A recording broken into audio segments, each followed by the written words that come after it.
ආයුබෝවන් ගමට නොගිහින් ගමේ රසට කෑම කන්න ඔයාලත් ආස නම් එන්න මගේ චන්දි කුකින් හට් channel එකට.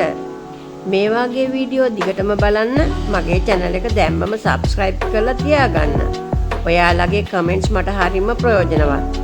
ඉතින් මේ වීඩියෝ එකෙන් ඔයාලට කැමති දේ ලැබුණොත් like එකක් දාලා share කරන්නත් අමතක කරන්න එපා. හොඳයි. එහෙනම් දැන් අපි යමු අද අපේ වීඩියෝ එකට.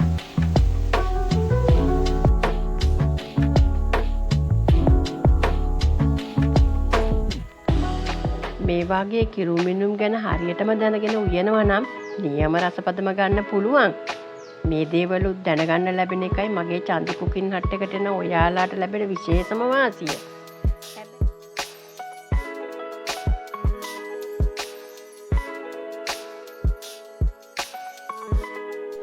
ඉතින් යාළුවනේ ගමේ රසට උයන්න පුරුදු වෙන්න ආසාවෙන් ඉන්න ඔයාලට හැමදාටම වැදගත් වුණ තොරතුරු ගොඩාක් අරගෙනයි මං අද ආවේ. ඒ සේරම දැනගන්න වීඩියෝවේ මුල ඉඳලා අගටම බලන්න හොඳේ. එක එක රසවත් කෑම ಜಾති හදන හැටි පෙන්වන මගේ ඉදිරි වීඩියෝ වලදී මේ තොරතුරු ඔයාලට හරිම වැදගත් වේවි.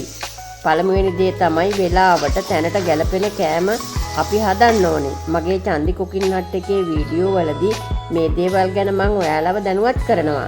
ඒ වගේම තමයි ඕනෑම දෙයකින් එක එක විදියට එක එක රසට කෑම හදන්නත් අපිට පුළුවන් වෙන්න ඕනේ නේද? ඒ විතරක් නෙමේ ඕනෑම වර්ගයක් එක එක විදියට හදන්නේ කොහොමද කියලා දැනගත්තාම ඔයාලටත් ආස හිතේවි. හැබැයි ඉතින් එක එක විදියට හදනකොට ඒ කියන්නේ අපි ගම්මුකෝ පොලොස් මාළුව හදන්න පුළුවන්, පොලොස් මෝජු හදන්න පුළුවන්, පොලොස් මැල්ලුම් හදන්න පුළුවන්, අපිට පොලොස් බැදලත් ගන්න පුළුවන්. පොලොස් බැදලත් හරිම රසයි. ඉදිරියේදී මම ඔයාලට ඒක කියලා දෙන්නම්. ඉතින් එක එක විදියට හදනකොට දාන ಜಾති එකිනෙකට වෙනස්. ඒක හරියටම දැනගත්තොත් තමයි ඒ එකිනෙකට වෙනස් රස හරියටම ගන්න පුළුවන් වෙන්නේ. අපි කෑම ಜಾති හදනකොට තෙලට, කිරට, මිරිසට, ඇඹුලට හදද්දී ලුණු ඇඹුල් 3-5 පදමට දාන හැටි, ගින්දර අඩු කරගන්න ඕනි වෙලාව, ගින්දර වැඩි කරගන්න ඕනි වෙලාව මේ වගේ දේවල් හරියටම දැනගෙන තියෙන්න ඕනි. ඒ වගේම කාලය කළමනාකරණය කරගන්න හැටි හරිම වැදගත්. එතකොට තමයි ඉක්මනටත් පහසුවටත් කෑම පිළියෙල කරගන්න පුළුවන් වෙන්නේ.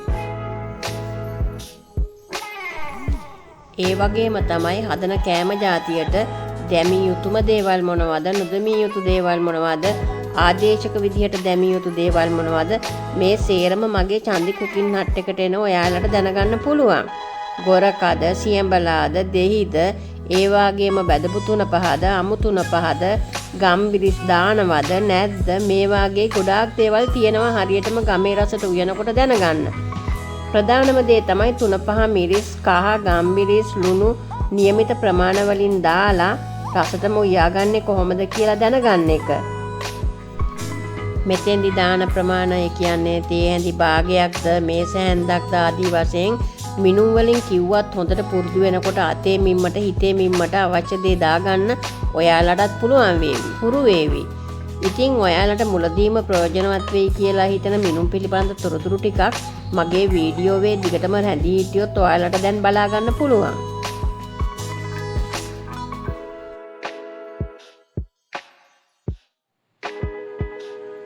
මේ බලන්නකෝ. මෙන්න මේ වගේ හැඳිනේ අපි දැන් කුස්සිය භාවිතා කරන්නේ. මේ තේ හැඳ.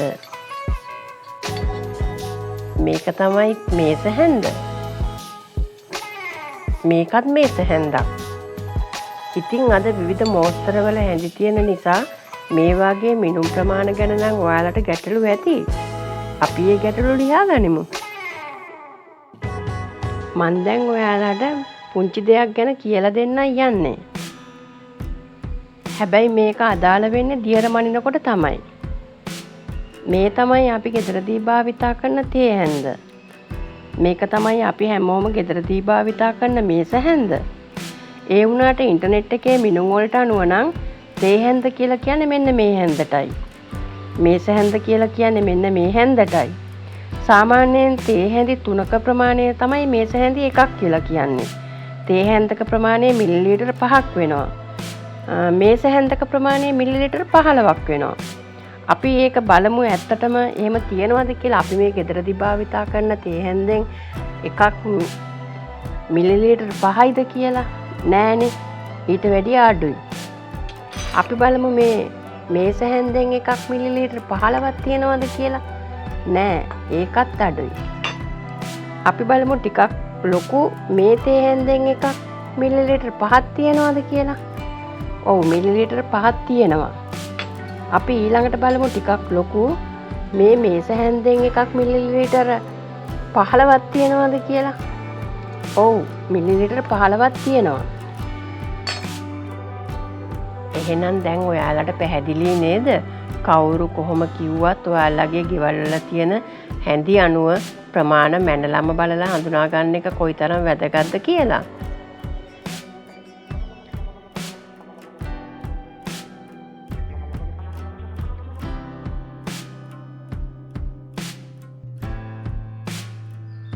හැබැයි ඉතින් මිරිස් 3-5 කුඩු දානකොට නම් මේ මිනුම් වෙනස් වෙනවා. ඇයි ඉතින් හැන්ද පුරවලද ගන්නෙ කපලද ගන්නෙ කියලා දෙවිදිහක් තියෙනවනේ. සාමාන්‍යයෙන් අපි තේ හැන්දක් මේස හැන්දක් කිව්වොත් මෙන්න මේ වාගේ පුරවලා ගන්න හැන්දක් ගැනයි කියන්නේ. අපි බලමු කොහොමද අපි ඒ ගන්නෙ කියලා. මේස හැන්දක් කියලා කිව්වොත් අපි මෙන්න මේ වගේ ප්‍රමාණයක් තමයි ගන්නෙ. තේ හැන්දක් කියලා කිව්වොත් අපි මේ වගේ ප්‍රමාණයක් තමයි ගන්නෙ. ඒ වගේම තමයි කෑලි මිරිස් උනත් මේස හැන්දක් කියලා කිව්වොත් අපි හැම වෙලාවෙම මෙන්න මේ වගේ හැන්දක් තමයි ගන්නෙ. 3-5 කුඩුත් ඒ වගේ තමයි.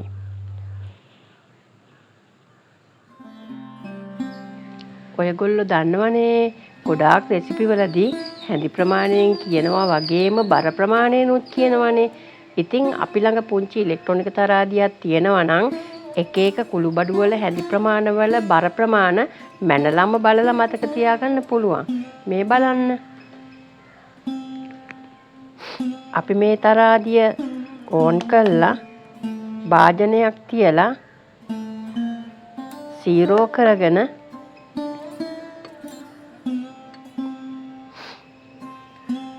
මිරිස් කුඩු මේස හැන්දක් දාලා බලමු.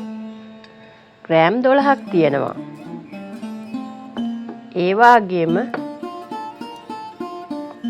අපි කහතේ හැන්දක් දාලා බලමු.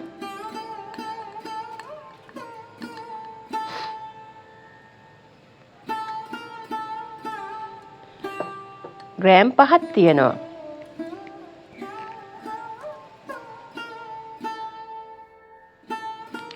තේ හැඳි වලින් කියන කහගම්බිරිස් වගේ දේවල් තේ හැඳි වලිනුත් මේස හැඳි වලින් කියන මිරිස් 3-5 කුඩු වගේ දේවල් මේස හැඳි වලිනුත් බර මැනලා සටහන් කරලා තියාගත්තාම කොච්චර වටිනවද? අපි තව එකක් කරලා බලමු.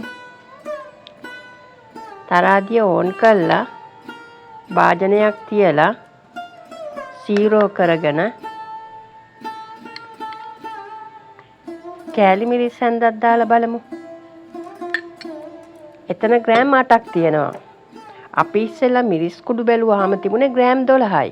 කෑලි මිරිස් තියෙනවා ග්‍රෑම් 8ක්. දැන් ඒ වගේම ඕගොල්ලන්ට 3-5 කුඩු ගම්බිරිස් වගේ දේවලුත් මේ වගේ මැනලා ලියාගෙන තියාගත්තාම හරි වටිනවා. මේ වගේ කිරුමිනුම් ගැන හරියටම දැනගෙන උයනවා නම් නියම රසපදම ගන්න පුළුවන්. මේ දේවලුත් දැනගන්න ලැබෙන එකයි මගේ චන්දි කුකින් හට් එකට එන ඔයාලාට ලැබෙන විශේෂම වාසිය. හැබැයි ඉතින් මේ මිනුම් උපකරණ වලටම සීමා වෙලා නම් හොඳටම උයන්න බෑ.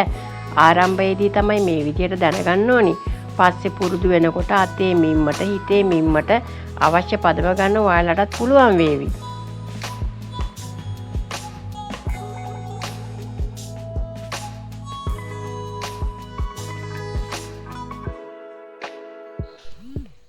අද මේ දැනගත්ත තුරුතුරු මගේ ඉදිරි වීඩියෝ නරඹන ඔයාලට අනිවාර්යයෙන්ම ප්‍රයෝජනවත් වේවි.